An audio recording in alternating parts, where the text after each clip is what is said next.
Yan. Ayun na po, yung mga dala ng mga tropa dito, ng tropang 13. Yan. Mga damit po yan. Maayos yan. Maayos na damit lahat yan.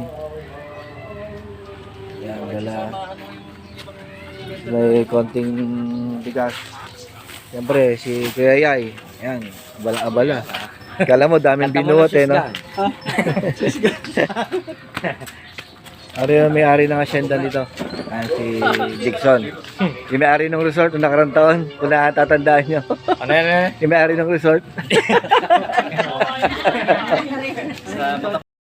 Yung mga kasama natin dito. 13 chapter. Ayun. Dami pang mga... Mga damit po yan. Maayos naman po yung mga damit na yan. Yan. Maayos po yan. Di yung mga... Ano. Yan si El. Videohan. Oh. Yan mga bigas. Ito si Kianet. Oh. Baka naman. Busy. Ay siya, busy yan. Diba si Vice? Vice Tito Teddy. Yan. Salamat sa mga pre, sama si Lupagi. Walang bumper.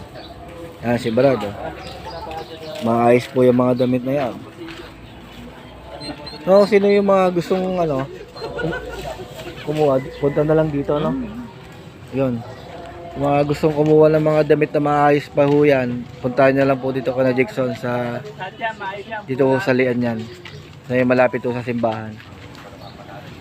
May malatandaan dito, puno ng mangga. Kasi yan po. Ayun po yung simbahan ng Lian. Yan. Ang natin ng mga tropa. Geray. Yan.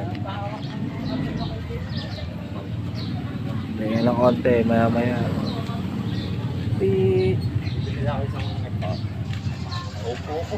Oo. Maraming salamat sa pagtanggap nyo na sa amin dito, sir. Huwag na. Sumama. Ay, tampo tuloy. Bibili light pa. Sama-sama eh. Sabi ko na bibili pa.